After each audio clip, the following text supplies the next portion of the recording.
called, it's your choice. It's your choice. And I'm glad that God did not force us, has not forced mankind into making us robots. In other words, right there from the beginning in the Garden of Eden with Adam and Eve, He created them perfectly. He gave them a perfect environment. But in every age, God administers a test to see, all right, if we're real, if we're authentic, right? To see where our strengths and weaknesses are. And so in every age, in the age of the Garden of Eden, He could have created Adam and Eve in a way, shape, or form and not allowed them to sin at all. He could have said, all right, I'm going to program them, kind of like we can program robots today, right? I'm going to work inside of them and I'm going to program them that they always have to be obedient to me and they always have to do what's right. And so when Satan would come along and tempt them, all right, nope, I'm programmed. I can't do, I can't fall. But as one author put it in a great book that encouraged you all to get a hold of and to read, it will take you a while to get through it. The title of it's What Love Is This?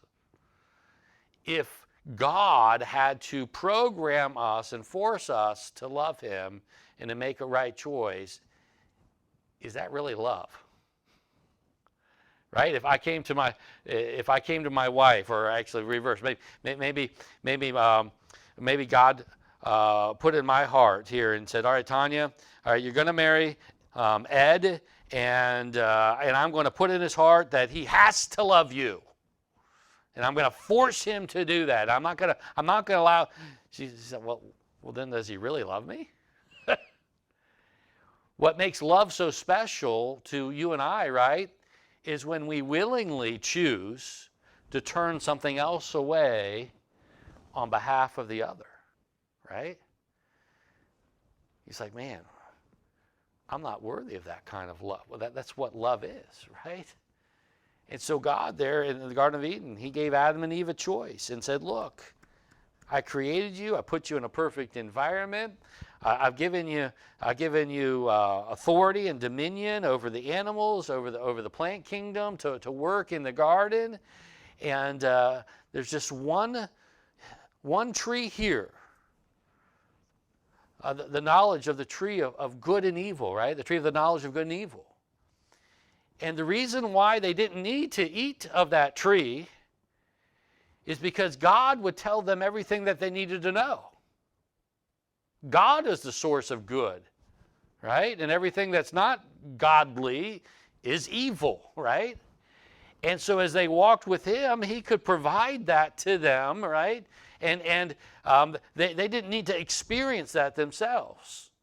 But the tree was there. You said, well, why did He put the tree there? Well, because He wanted to test them. We talked about it, just like going into a classroom. And if you went to a classroom, and we used the analogy before, if you went to a doctor that all he did was sit in lectures, he or she sat in lectures, and they took notes and they put it in there, but they never were tested and never went through a test to see if they could apply what they know, and see if they really retain what they know, then their certificate of being a doctor, their degree, their work would literally be in vain, in vanity. We wouldn't want that kind of doctor that's not tested. And so God says, look, I'm going to test their love. Are they going to choose to do what's right, or are they going to choose to not trust me? And by the way, every time we choose to go the opposite direction from God, it's because we don't believe Him. There's a lack of faith. There's a lack of belief, a lack of trust.